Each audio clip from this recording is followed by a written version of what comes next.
Hello friends, UPPSC समीक्षा अधिकारी, सहायक समीक्षा अधिकारी। तो हिंदी का सेकंड फॉर्म होता है, जो पेपर होता है उसमें अनेक शब्दों के लिए एक शब्द आता है। Single words for a group of words. तो ये काफ़ी 10-12 क्वेश्चन इसके आते हैं। तो हिंदी के तो वैसे भी 60 क्वेश्चन करने हैं, जिसमें से ना 60 हो किसी के तो 60, 58, 59 इस तरह के क्वेश्चन पूरे सही होने चाहिए। तो जब हम उस चीज़ की प्रैक्टिस करेंगे, अभ्यास करेंगे, याद करेंगे, तभी तो वो हमारे 58, 59 क्वेश्चन सही होंगे। तो लेट्स को स्टार्ट करते हैं आज हिंदी का। जिसकी कल्पना ना की जा सके तो उसे क्या कहते हैं? अकल्पनीय। क्या कहते हैं? अकल्पनीय। उसके बाद जो कहा ना जा सके, जो कहा ना जा सके, अकथनीय। क्या कहते हैं? अकथनीय कहते हैं। हाथी को हाँकने का लुक, हाथी को हाँकने का लोहे का हुक क्या कहलाता है? अंकुश कहलाता है। क्या कहलाता है? अंकुश कहलाता है। जो खाया ना जा सके, अखाद्य। ये मोस्ट इम्पॉर्टेंट, जो खाया ना जा सके उसको क्या कहते हैं? अखाद्य कहते हैं। जिसका जन्म पहले हुआ हो, जिसका जन्म पहले हुआ तो उसे क्या कहते हैं? अग्रज, बड़ा होता है तो उसे अग्रज कहते हैं। आगे का विचार करने वाला उसे क्या कहते हैं? अग्रसोची। आगे का विचार करने वाला अग्रसोची कहलाते हैं। उसके बाद है जो सबके आगे रहता हो, उसको क्या कहते हैं? जो सबके आगे रहता हो उसको अग्रणी कहते हैं, उसको अग्रणी कहते हैं।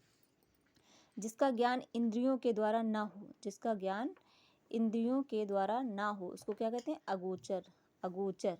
जो नेत्रों में दिखाई ना दे, जो नेत्रों से दिखाई ना दे, अगोचर कहते हैं, उसको भी अगोचर कहते हैं। और जिसका ज्ञान इंद्रियों के द्वारा ना हो तो उसको भी अगोचर कहते हैं। ये दोनों याद रखना है आपको।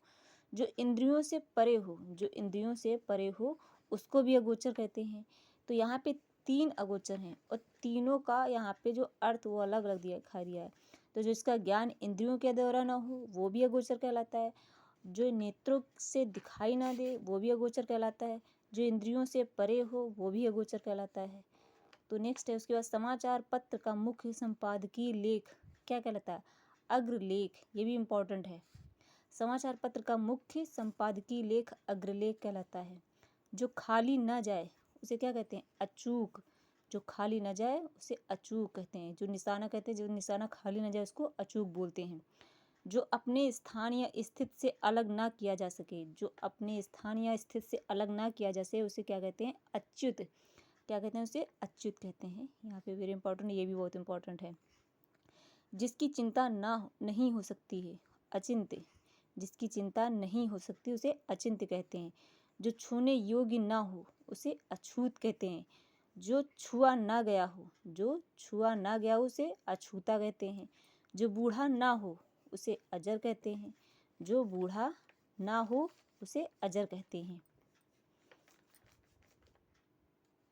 जिसका कोई शत्रु उत्पन्न ना हो, जिसका कोई शत्रु उत्पन्न ना हुआ हो उसे अजात शत्रु कहते हैं। क्या कहते हैं? अजात शत्रु, अजात शत्रु।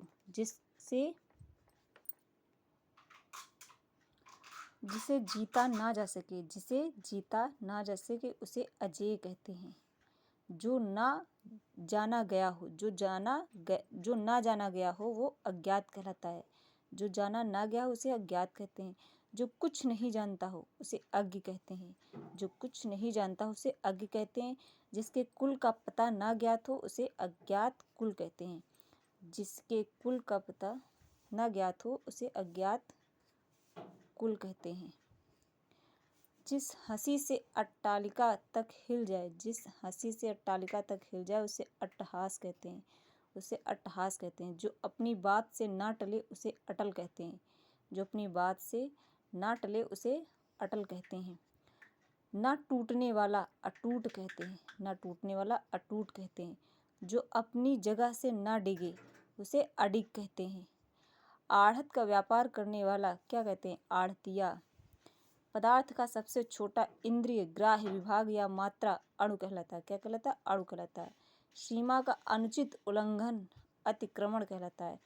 सीमा का अनुचित उल्लंघन क्या कहलाता है? अतिक्रमण कहलाता है। जिसके आने की तिथि ज्ञात ना हो उसे अतिथि कहते हैं। किसी कथा के अंतर्गत आने वाली दूसरी कथा उसको अंतः कथा कहते हैं। ये भी याद रखिए, किसी कथा के अंतर्गत आने वाली दूसरी कथा अंतः कथा कहते हैं। जो सबके मन की जानता हो अंतर्यामी। आवश्यकता से अधिक वर्षा अतिवृष्टि, आवश्यकता से अधिक वर्षा अतिवृष्टि कहते हैं। किसी बात या कथन को बढ़ा चढ़ा कर कहना उसको अतिशयोक्ति कहते हैं। क्या? अतिशयोक्ति। अतिशयोक्ति ये देखो राइट ऐसे लिखा जाता है, अतिशयोक्ति। आधी सा नहीं, पूरी सा बनती है। इसको ये भी इसमें आपको देखना है कि जो शब्द लिखे हैं वो शुद्ध कैसे लिखे हैं, तो इनको ये भी याद रखिएगा। जो बीत गया है वो अतीत कहलाता है। इंद्रियों की पहुँच से बाहर अतीन्द्रिय क्या कहलाता है? अतीन्द्रिय। जिसकी तुलना ना की जा सके अतुलनीय। जो दबाया ना जा सके अदम्य। जो देखा ना जा सके अदृश्य। जिसके समान दूसरा ना हो अद्वितीय। जो देखने योग्य ना हो अदर्शनीय। आज मैंने आपको इतने वन वर्ड कराए हैं, single word for a group of word. कल नेक्स्ट आगे से कराऊंगी आपको, तो प्लीज़ वीडियो को लाइक एंड सब्सक्राइब करिए। Thank you.